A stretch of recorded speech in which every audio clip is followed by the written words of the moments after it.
Right, so these are some of the common pitfalls of bands that I see people falling prone to. Number one, not taking advantage of the peak contraction. And I'm going to use a hammer curl as an example. If you're not squeezing and holding that peak contraction for at least a second or two, you're not harnessing the advantage of bands at a state when they're producing their most tension. You're just going to be leaving gains on the table in this money portion of the movement. This is when the muscles are straining and contracting their most. So you really want to squeeze and prolong that isometric hold.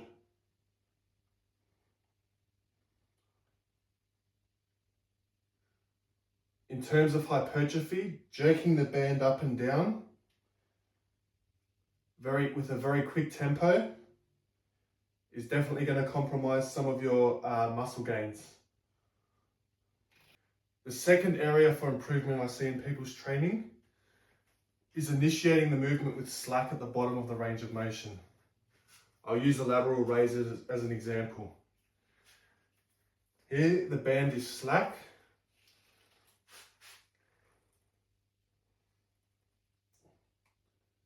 That's potentially compromising and robbing me of kilograms of force. The better thing to do, so you're getting higher tension throughout the range of motion, is to increase or pre-stretch the band by either gripping lower.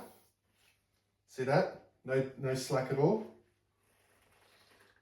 Makes it much more challenging.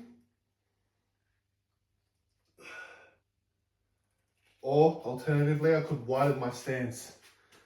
That pre-stretches the band as well.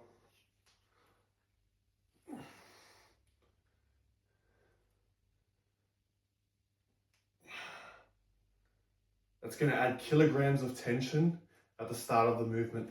I forgot to add to that, the same applies for anchored exercises. So to generate more tension at the start of the movement, I don't have an anchor point with me here currently. I would just take a step or two further away from the anchor point.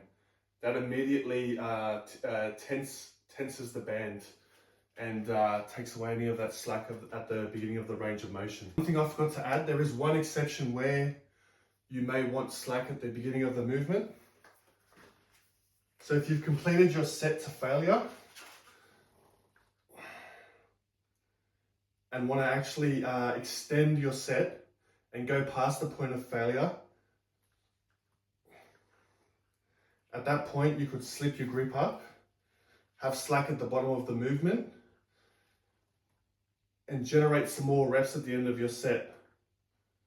But as a rule, for hypertrophy, we want to have tension in the band throughout every portion of the movement. And the third and final pitfall, which is a common basic concept for any sort of resistance training or hypertrophy, is not aiming for progressive overload. What do I mean by that? So just cruising through workouts, not logging reps and band length. You want to attack every workout with intention and always be striving to either increase your reps or the resistance of the band you're using for that exercise. Another common way to compromise progressive overload, which I've fallen prone to in the past, is switching up exercises for a body part every other week.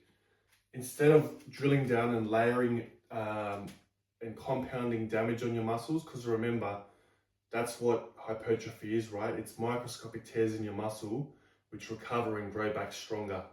So instead of compounding on the momentum you've made in an exercise week by week, you're spending that time relearning an exercise. It's like, I suppose it's akin to building a wall of a house or building a new house.